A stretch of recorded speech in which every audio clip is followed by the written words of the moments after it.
Be aware of the mage. Beware of the potato. Beware the potato mage! He will eat your starchy goods. Hey guys, MasakoX here. This tale has been one of those more unique outings here on the channel. Not only does the premise seem a little wholesome as well as unusual, but it's the only example here on this channel, within the entire roster in fact, to be a spin-off of an existing What If, which concluded in its own way. How did that happen? Well, when the two main focuses of that story are not in the show anymore, it kind of makes it hard to talk about them in that way because they don't contribute. Who does though is the Doctor's son, Android 16, as well as a brand new candidate who we see in the story far earlier thanks to the addition of more space exploration. So today, we ask you all, in the aftermath of Dr. Gero and Frieza teaming up, how would it go if Android 16 and the likes of the new Broly teamed up themselves, not a Kakarot in sight? Again, if you're a little puzzled in what we mean by all of this, let's one last time recap the outing from the first part of the spin-off. Before future Trunks could come back in time and deliver his warning to the Z-Fighters, a figure came to Gero and got him to prepare for Frieza's intervention and collaborate with the Emperor. From there, things were seriously, and I mean seriously, upping themselves in the anti-department. Last time we were in this scenario, Dr. Gero had successfully managed to justify his usefulness to the tyrant. He got his wish and ended up leaving with Frieza and King Cold, much to the future Trunks' surprise. Impressed by his technical prowess, Gero was allowed to move some of his lab equipment onto the ship of Frieza. With the combination of space-worthy tech and the greatest, or at least boldest minds of Earth, we managed to get a much more perfected version of Mecha Frieza, almost indistinguishable to the original except for the blue eyes. He looked practically like the original. That is until the stranger came by and basically ended Gero after serving his purpose, and the Doctor not subscribing to the idea. So what happened in the last part specifically is that Tenshinhan, Yamcha and Krillin got to sample the training that Goku had done on Yardrat, and for everyone except Yamcha, did so in the same amount of time as Goku, if not sooner. And yes, before you say, Yamcha did succeed in the training, it just took him a little longer. Broly even got to sample some of this too, the likes of Pibara understanding that he was limited for scope, but it was enough to help the Saiyan gain a better foothold on his temper, and this could pay dividends in the future. Goku and Piccolo are revived as well by the Namekian Dragon Balls, which was the original mission of the 3 Dragon Team members, and some sense of normality is beginning to restore itself on Earth. Having said that though, there is still a mysterious stranger to sort out, as well as the potential fallout of Vegeta and Paragus clapping eyes on one another. Fireworks are inbound? Well, you never know. But what we do know is that this part continues with the proper debut of everybody's favourite potato wizard, Babidi. I mean, it's not a real accolade. I mean, there are only 2. He was sent by the mysterious stranger to further the latter's mission, this time using magic, having realised that technology could only take him so far. In any case, he is heading for Earth. Meanwhile, Broly, 16, Krillin, Yamcha, Tenshinhan and Paragus are also on their way back to Earth. Their mission on Yardrat and Namek complete. And despite the majority of them knowing instant transmission, being able to transport all of them back immediately, they have no need to rush. They've done what they needed to do. It also gives our heroes time to prepare an explanation and game plan once Paragus realizes that the prince might still be around. He's not going to be happy. And speaking of Paragus, he remains blissfully unaware that Prince Vegeta has been revived.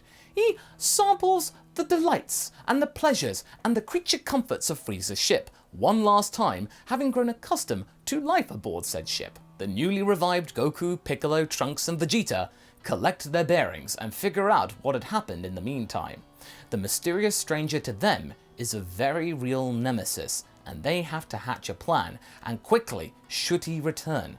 How much of a plan they have depends on how strong they need to be, but they can only imagine how powerful the stranger is. Answer, very. The very real assessment they have made right now is that they are woefully underprepared. They lost to Android Frieza and Dr. Gero for goodness sake. They were paltry in comparison, and yes, they were hoodwinked, but still, they lost. So it is pretty obvious that they are going to need more than just one casual session in the Room of Spirit and Time. Throughout all of this, Piccolo and Kami decide to fuse to give themselves a sporting chance of succeeding, or even just being able to keep up with Goku, him asking Dende to replace the Guardian of Earth immediately afterwards and ensuring that a supply of Dragon Balls is maintained. The Saiyan is very eager to check out Piccolo's new powers in the Time Chamber, and he is very much impressed with the instant progress, as is the Namekian. It's remarkable. With his husband and the others back, Chi-Chi then withdraws Gohan from training for the time being.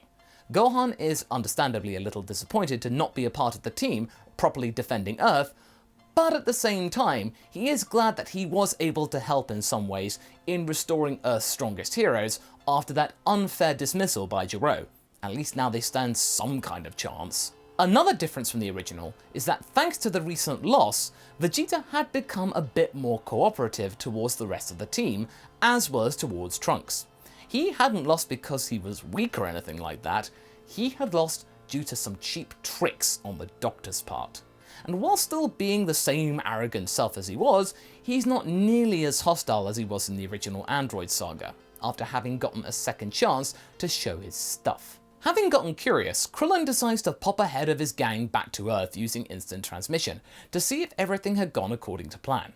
Sure enough, it had, and Goku is very pleased to see that Krillin had done the same amount of training, and impressed that he had done it in the same amount of time. Although he does cheapen the compliment in saying that if he'd been a little bit more interested in the training, he could have done it in half the time.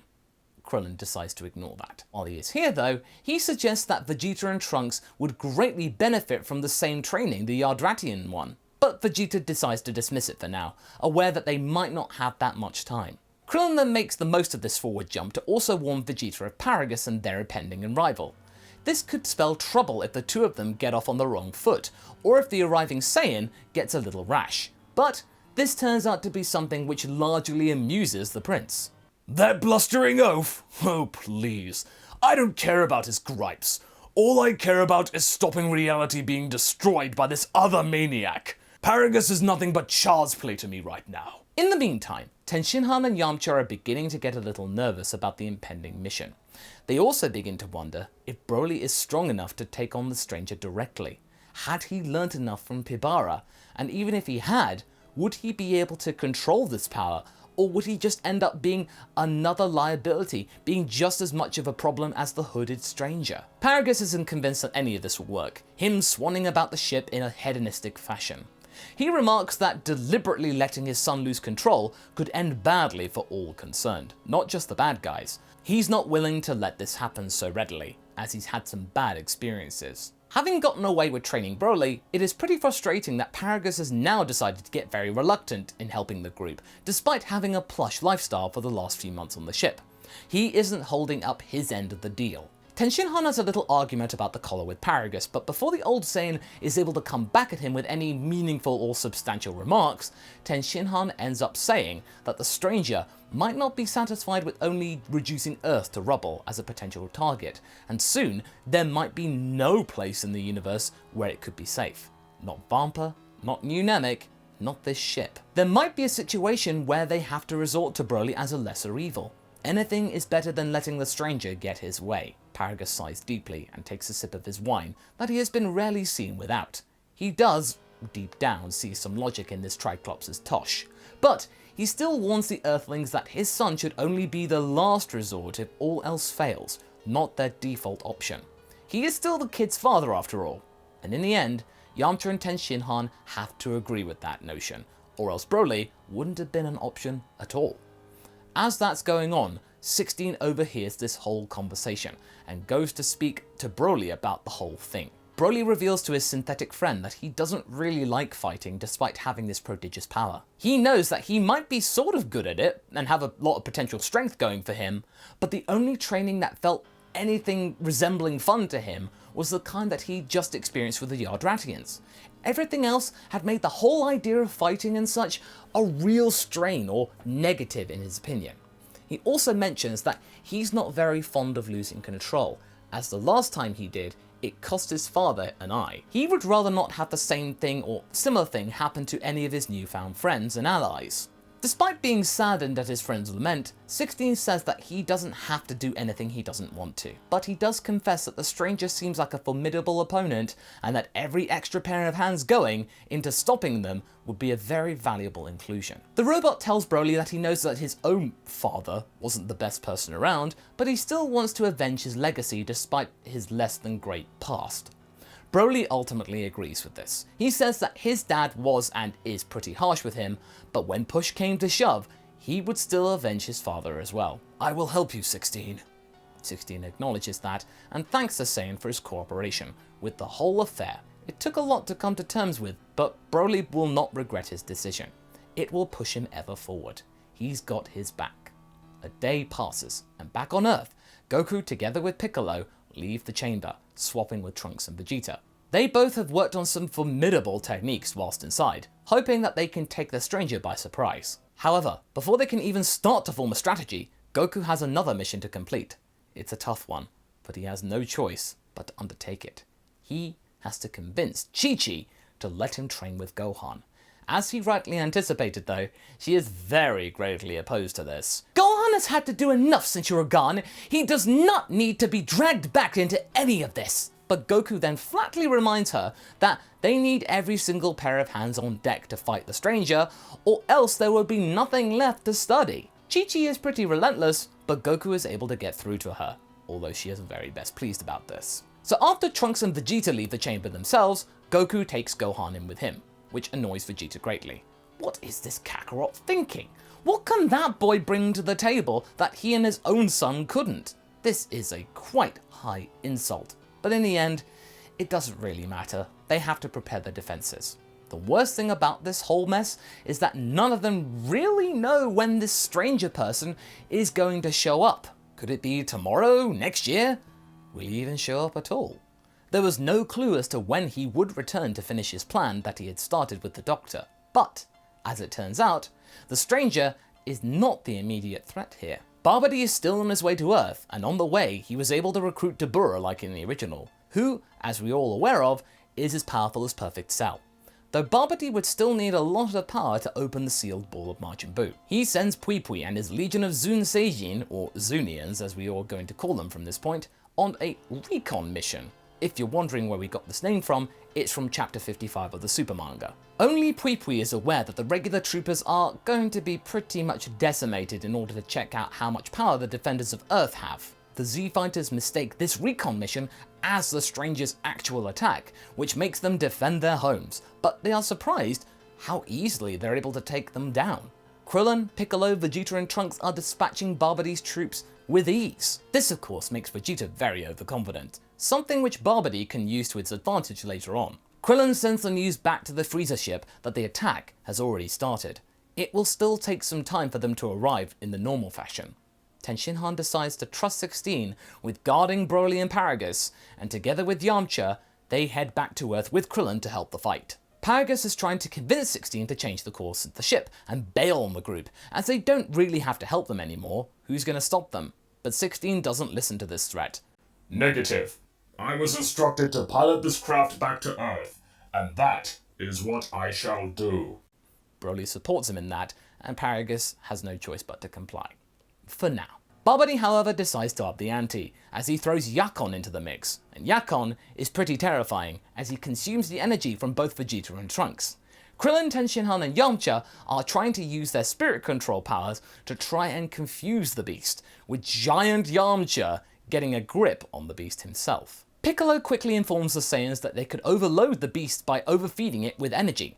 Trunks and Vegeta basically do what Goku did in the Buu Saga, with the three Z-Fighters using their own Yardratian training to help them in this endeavour. Finally, Yakon explodes, which allows Pui Pui to absorb all of that power from the explosion. It's a lot, but not nearly enough to wake up Majin Buu. Babidi's forces decide to regroup, with Vegeta and the others being pretty intoxicated with their victory. Meanwhile, Goku and Gohan leave the time chamber as full power Super Saiyans. Babidi decides to lure them into a false sense of security and observes the rest of the proceedings from afar. Finally, 16, Paragus and Broly get to Earth. Paragus is indeed furious to learn that Prince Vegeta is still alive. He's screaming at Tenshinhan that they have deceived him. Vegeta is attempting to bully the older Saiyan, finding this a lot of fun, but he's stopped by Trunks, who reminds everyone that this little squabble is the last thing they need right now. Goku remarks that they can solve their differences after the enemy is defeated. Yes, your enemy. Paragus is not impressed by this, but he can feel that both Goku and Vegeta surpass him greatly at this point, so maybe it's not best to argue here. 16 reminds him that no one will be safe until the stranger and his allies are destroyed. Babidi watches them arguing and bickering through his crystal ball. This gives him an idea onto how he can easily get more power and free Majin Buu. This is going to be interesting indeed. And that's where we're going to be leaving things for right now. So what do you guys think? Who will Babidi use to his own ends and usurp the group? Will he get a chance to? And where is the stranger in all of this? Leave a comment below and let's get this discussion going. And I shall see you in the next video. Catch you later.